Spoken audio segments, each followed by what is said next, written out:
may be seated in the presence of the Lord. After you've messed up, Now, Bathsheba was fine. Okay, she wasn't F-I-N, but she was F-A-I-N-E. She was fine. And in the words of Theo and Cockroach on The Cosby Show, she was a bacon burger dog. And that's not a derogatory term. She was a bacon burger dog. That's not a derogatory term in that context. But that term is recognition of her bountiful beauty. And according to 2 Samuel chapter 11, late one afternoon when kings are typically out to battle, King David rises from his couch and begins to walk about on the roof of the house. And from the rooftop, he notices Bathsheba across the way bathing. She was bathing. And it's safe to say that she probably wasn't bathing with clothes on. She probably wasn't. And as David watches her bathe from a distance, he licks his lips like LL Cool J, no chapstick needed. And he says to himself, he says, wow, that lady has some really nice elbows. That's what he says when he sees her. And when David inquires about the woman with the nice elbows, he discovers that she's married to one of his soldiers, Uriah. Nevertheless, because David is overwhelmed by her beauty, he says, if loving you is wrong, I don't want to be right. So David invites Bathsheba for a T-bone steak, cheese, eggs, and Welch's grape. And after they eat, David gets to know her in the biblical sense, if you know what I mean. And a few weeks later, Bathsheba says 3 words to David that he probably wasn't expecting. The words were not, I love you, but the words were, I am pregnant. And that's the part on The Young and the Restless where they go to commercial break. And so what does David do? He does what most men would do. He runs to CVS to get 3 EPTs. That's what he does. David panics, and then he comes up with the plan. Plan A, David invites Uriah to his house and encourages Uriah to go and have a good night with his wife, a really good night with his wife. And David's plan is for Uriah to have relations with his wife and thereafter think that he's the daddy when he's not. But Uriah messes up the plan, saying, how can I go lie with my wife when my fellow soldiers are in battle? And because Uriah refuses, David comes up with plan B. David gets Uriah drunk, writes a letter for Uriah to deliver to David's commander, Joab. In the letter, David instructs Joab to place Uriah in the front line of battle so that Uriah might be killed and thereby free up space for David to slide right in and take Bathsheba as his own wife. So without even knowing it, Uriah is carrying his own death sentence. And after David implements plan B, Bathsheba bears a child, but the baby becomes severely sick. And all this happens because David messed up. Have you ever messed up in some area in your life? Of course you have. Maybe you messed up a good relationship or a good job or a good possibility or a good situation. Your mama told you not to mess with them, but you did it anyway. You told yourself not to do it, but you ignored the voice of reason. Now look at us. Now, one of the lessons in our text today is that what you do affects more than you. What you do affects more than you. In our text, this innocent child suffers because of the behavior of adults. And how often do we make young people suffer because of our own foolishness, because of our own immaturity, because of our own mess? See, what you do is not just about you, but what you do affects the people around you and the people coming after you. Your family is watching you. Your children are watching you. Your church is watching you. And because your behavior affects the other people in your life, you should watch how you live your life. That's why you shouldn't gossip. That's why you should think before you speak. That's why you should count up the cost before you make a decision. David messed up. Well, what do you do after you've messed up? Well, after you've messed up, the first thing you should do is admit that you messed up. You can't fix what you don't face. And when things go wrong in your life, it's not always the devil's fault. It's not always the enemy out there. Sometimes it's the enemy in me. The devil didn't make you do it. You wanted to do it. And the last time you did it, you said, this is the last time. But you said that the last time. It became a pastime. And in verse 13 of our text, when David messes up, he says, I have sinned against the Lord. And when you do wrong, don't just think you're doing wrong against somebody else. But when you do wrong, you're doing God wrong. David acknowledges that he messed up. And he shows us that even though you mess up, you can still go to God to make up.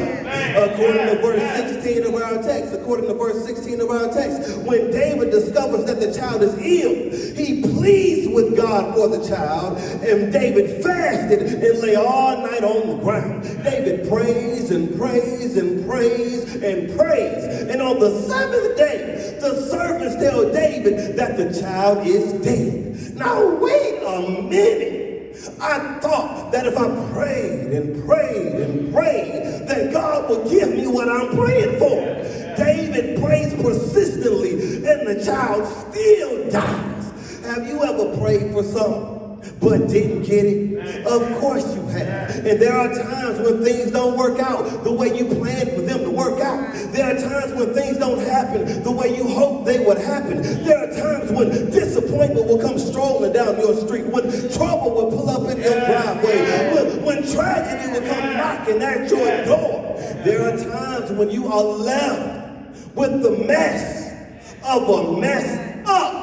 But if you're going to make the most of the mess, you've got to appreciate and celebrate what you have left. According to verse 10 of our text, after David discovers that the baby died, David rises from the ground, washes himself, anoints himself, changes his clothes, enters into the house of the Lord to worship, and then goes home to get something to eat. Despite what David lost, David appreciates what he has left. David still has possibilities. David still has a future. David still has the Lord. And despite what you lost, despite what did not happen, despite what may never ever happen, there is something left in your life. So you've got to ask yourself, what do I have left? If that never happens, what do I have left? If it never works out, what do I have left? If that prayer is never answered, what do I have left? If they don't ever change, if they don't ever pick me, what do I have left? And see, if you're going to enjoy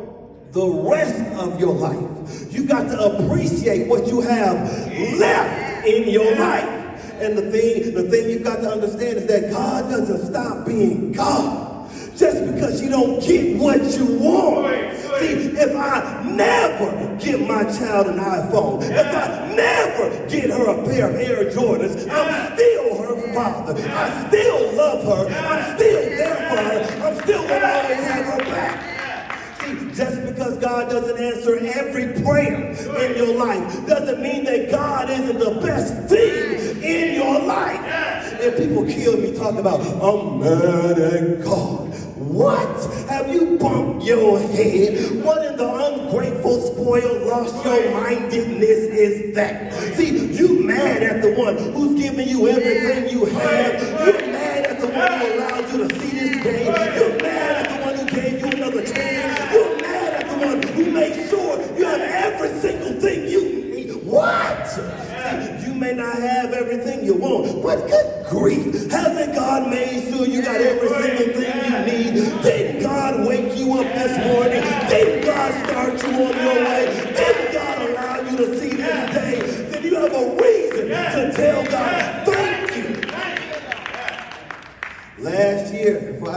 game day worship celebration, the children participated in a scavenger hunt. And a scavenger hunt is a game in which you're sent out to find various objects that are usually hidden. That is, the objects may not be directly in front of you, but in order for you to find them, you have to keep on looking. And there are times when it may seem as if the blessing of God is hidden from you. But if by chance you can't see what God has in store for you right away, you have to keep on looking. If you look long enough and hard enough, you will see that God has given you more than enough. God has a blessing with your name on it.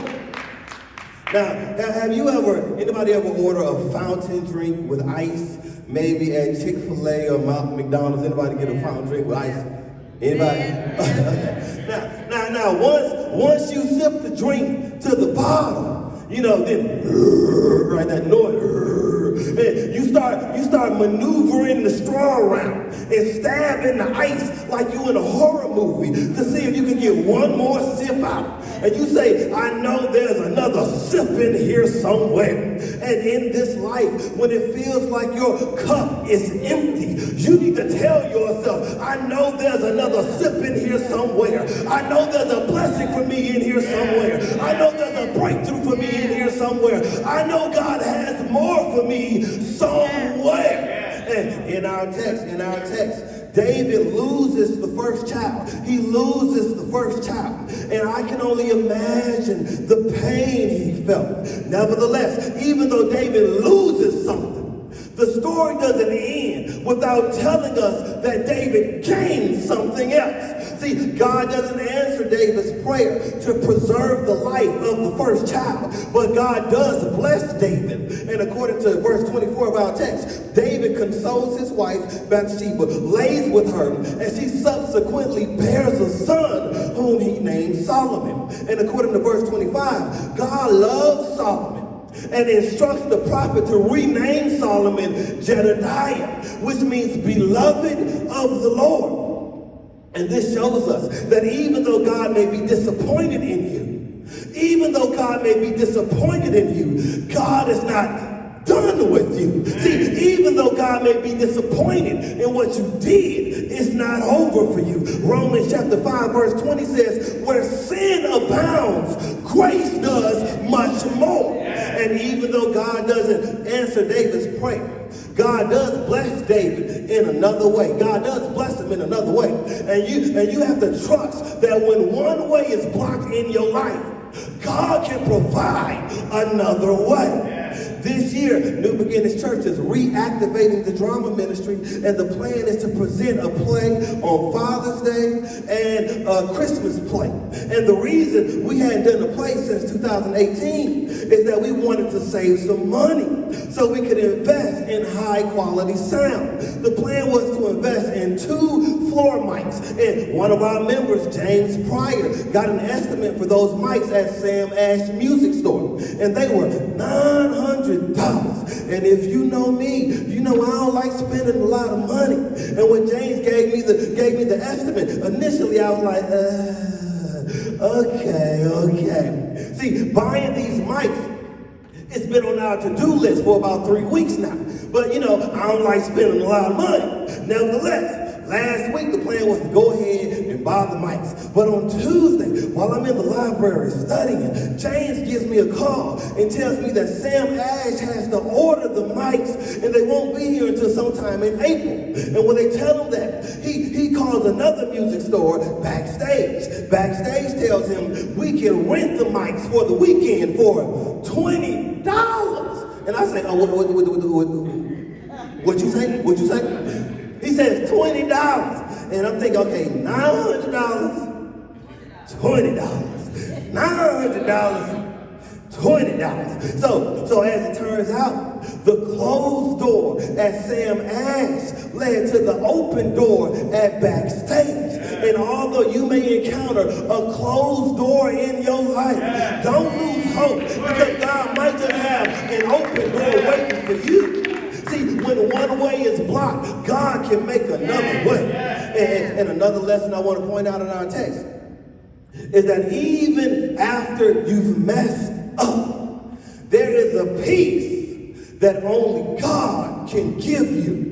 Philippians chapter 4 verse 7 says, the peace of God, which surpasses all understanding, will guard your hearts and your minds in Christ Jesus. And in verse 21 of our text, after David comes to grips with the death of his child, the servants say to David, what is this thing you have done? You fasted and wept for the child while it was alive, but when the child died, you rose and ate food. Here, the peace that God has given David has surpassed the understanding of David's servants. And when you have the peace of God, all hell can be breaking loose around you, but it won't be able to destroy you. And sorry to say, one of the effects of the coronavirus is the disruption of many people's peace. You can't get hand sanitizer, rubbing alcohol, disinfectant spray, or toilet paper. And if you need a side hustle right now, if you're trying to make some extra money, get your hands on some hand sanitizer. And the other day, I asked my daughter, I said, so how do you feel about the coronavirus? And she said, I'm not worried. I have peace. And I said, okay. And I believe that the only way you can have peace in the midst of a pandemic is if you focus on the provider of your protection. God is your protection. And when you've been arrested by the peace of God, when you have the faith, when you have faith in the protection of God, things that should bother you won't bother you like they should. Things that would drive somebody else crazy won't even faze you like that. And one of the greatest ways you can be a witness to the power of God is to go through stuff like a child of God. And when you're a child of God, you don't have to live in fear.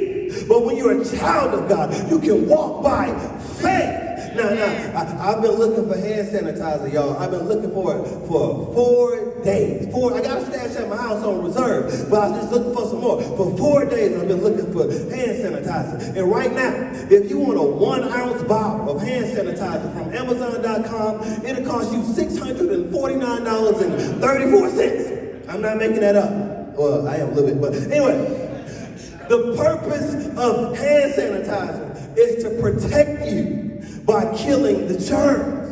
And when the virus of worry comes against you, God will be your hand sanitizer. When the germ of fear comes against you, God will be your hand sanitizer. When the bacteria of panic try to penetrate you, God will be your hand sanitizer. And since God is your protection, you may as well rub your hands with the peace of God. You may as well open your hands to the grace of God. You may as well lift your hands to the glory of God. You may as well clap your hands and give praise to God. You should praise God because he's good. You should praise God because he's awesome. You should praise God because he's great. God is great and greatly to be praised. Somebody bless the name of the Lord. Somebody give God some praise.